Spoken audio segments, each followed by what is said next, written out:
How to upload old profile picture on Facebook.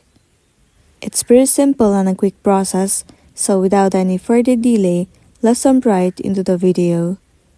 First thing first, make sure that you are using the updated version of the app.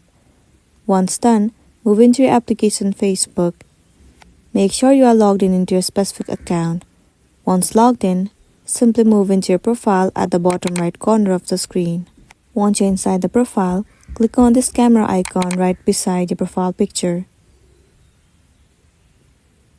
Once it opens, you have to scroll down until you see the option where it says profile picture. And there you can see that it says profile picture right over here. You have to click on more.